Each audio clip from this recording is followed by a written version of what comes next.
Okay, so I've got to do post-game commentary on this one. It's been a while since this happened, but starting to have random problems with recording happen again. It's not a technical problem. It's just me either, not hitting the right button, or in this case, me having to take an exceptionally long break, and it's just easier for me to re-record. All right, so let's yeah. So I think we have to keep this hand. I mean, it's not like the best or anything. Oh, dang it. So we can see their hand here. Hopefully you can see the window here. Yeah, I'm sure. I think we can. So obviously we took Wall of Omens, and yeah, so we left them with Arid Mesa Mountain, Recruiter, Teferi. Yeah, so our theory here with taking the Omens is a lot of times that's their engine, really, with Ephemerate. We basically deduce we're playing an Ephemerate deck. Okay, so we can Inquisition again, and I think we take the Recruiter, and our logic there, and this may be mistaken, but our logic with taking Recruiter is that we want to make our eventual Gatekeepers better, but we might have been mistaken on that. So they play Charming Prince, they scry 2, we got Mountain and Teferi in their hand, we Cling to Dust the Arid Mesa, so we can draw a card. Yeah, and here our Gatekeeper is better, except that we'll draw a third land. But anyway, at least we got a pro-white Tourach, and they can't target it, which is nice. It was a little awkward, but at least we can go after the Teferi. And we just play out a Gatekeeper here, just because we want to pressure the Teferi. They return it to our hand, but that means we can get the sacrifice effect.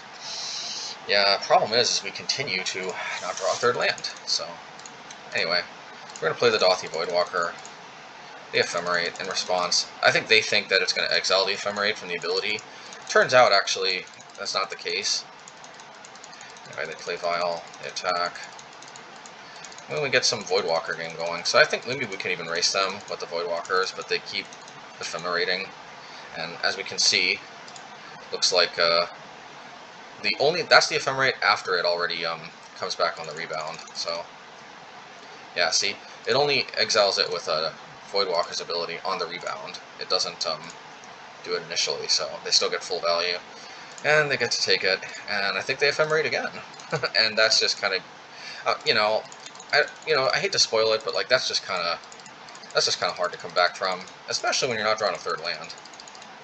So they Ephemerate some more. Obviously on the rebound, can't target the Tourach, so at least there's that. At least we can Dismember the Soulherder. This game rides on for a little while, so that's why, excuse me, but I'm going by this a little bit fast. So they get Watcher, so they draw more cards. Teferi and Mountain are already out of their hand. Felidar Guardian into Soulherder, and then they can get that back, and they're just going nuts with the value. I have to get rid of Soulherder. And play another Watcher. So in response to Watcher, I hit it, because then you see its ability that puts it back in my hand when it leaves play comes up first. So they never actually end up being able to put that card that they fetch into their hand. I really don't like this. I mean, but like now they got a Felidar Guardian sitting in place, but eventually I have to stop the value train. But of course they play Sigili, and that's that. Alright. Okay, second game in match 3 against an Ephemerate deck. And this deck looks so sweet with Solitude and Ephemerate. Although black, though, might even be the best with Grief, because that's like proactive, and then that's going to be hard for the opponent to come back from. Anyway, so see, a cool thing here is we do have access to, Cling to Dust for some quick cycling. Let's see, and we have to take Ephemerate. That's the card that just really makes their deck tick. It's not actually the combo, it's that. Okay, so we've just played Bloodghast just to get an aggression going. Oh yeah, and it is worth noting, actually, we were not able to sideboard this game because we actually took a long break in the middle of sideboarding, and took longer than expected, and fortunately we weren't able to sideboard, but anyway, let's see if we can still salvage this. So yeah, no sideboarding. Yeah, but here we get to Gatekeep, which is good. We get to see if our main deck can redeem itself in this matchup. Hero Recruiter. And let's see, 6 cards. Anyway. Yeah, let's see if they block. I doubt it. We'll put Lurrus to hand, I think. Yeah. And we just keep a mana open for Clinging to Dust or Dismembering. I think we Cling to Dust here. Oh no, we definitely Dismember. See, that was good. We held up one or the other. Cling to Dust the Ephemerate, just in case. We don't know what they're going to be up to. Alright, Lurrus, get that back. Yeah, we'll watch it for tomorrow. There's no reason not to, like, bluff at least some type of removal spell. Oh, and I guess actually we could also draw one with the Mishra's Bauble. But alas, we don't have, so really just go a little nuts with that.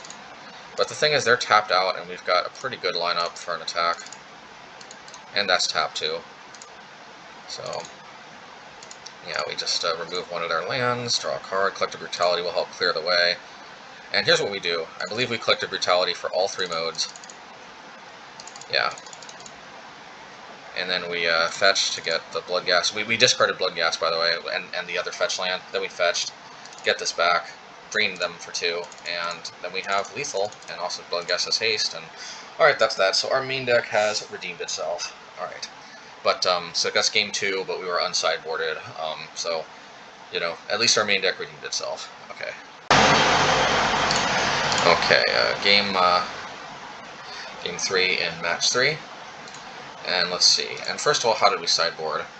So, although the Bloodghast were good at the end there, that was a little bit lucky on our part, and we can't necessarily always count on that. So, I think ultimately our what we really do is we just take out the Bloodghasts for Ratchet Bombs, because Ratchet Bomb can do a lot of work against a lot of their value creatures, and you know, I don't know, just more removal seems good to prevent them from going off, so to speak, with their creatures, or with their actual combo. Anyway. So, Lurrus, and yeah, I mean, not much really to do here.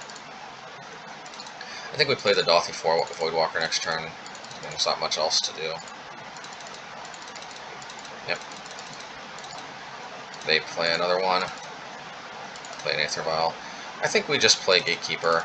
I mean, we could Ratchet Bomb, but yeah, but we have to kill our own Dauthi, so it's not even the best. This does unlock the ability for us to turn our Voidwalker into a Wall of Omens, although that's not necessarily always as good. So they return it, and I think we draw. Okay, so what do we do here? Yeah, I think we boldly proclaim we are Tourach. That's what we do. Yeah, and then this becomes 4/3.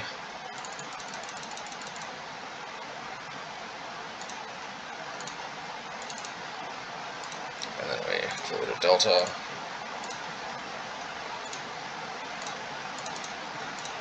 And then we attack. And then we draw Polluted Delta. I mean, they can't block because it is pro-white. And I think we play Dauthi Voidwalker and put Lurrus to hand. And they seem to be a little low on resources. And so this seems to be more just a function of their deck kind of having a fail rate rather than necessarily our card shining. Game 1 was definitely, Game 2 was definitely a better exhibition of our deck, kind of firing on all cylinders. Okay, Recruiter, and I get a little worried for 1 second that was going to be for a Felidar Guardian and they had a Saheeli Rai in hand, in which case I was going to be like, oh man, I had the Dismember, why did I do this? But, alas. So they did eventually get Felidar Guardian, but they don't have Saheeli, and thankfully don't have enough mana to play it this turn. Okay, so we drew another Tourach, and I do just, you know, discard their Tourach, whatever it is, and I keep the current stronger Tourach. And here's what I do, because what we exiled here from their hand was a Solitude. What we do is we just clear the path with Imperial Recruiter. That's the only non-white creature, so we can attack. We can drain them for 5 damage, and we're going to keep Dauthi Voidwalker untapped so that if they have the combo, we turn Dauthi Voidwalker into Solitude. But we don't necessarily want to do that unless they present the combo, because honestly and they present a land, so I think that's GG. Yeah. Anyway, because yeah, Actually, that wasn't necessarily GG. They didn't necessarily have to scoop because, I mean, because the thing is, we'd have to dismember the Watcher, but you never know if they draw like another Watcher, which I guess comes into play tapped, or they draw something. I don't know. I don't know what they could draw, but since we basically have to kill the Watcher, they might put something in their hand that keeps it in the game. Anyway, but alright, I guess that was pretty much it, so. Alright, good. Yeah, we didn't necessarily want to automatically cash in for Solitude, because Solitude does not have evasion, and they're so low on life that, yeah, anyway. Alright, good stuff.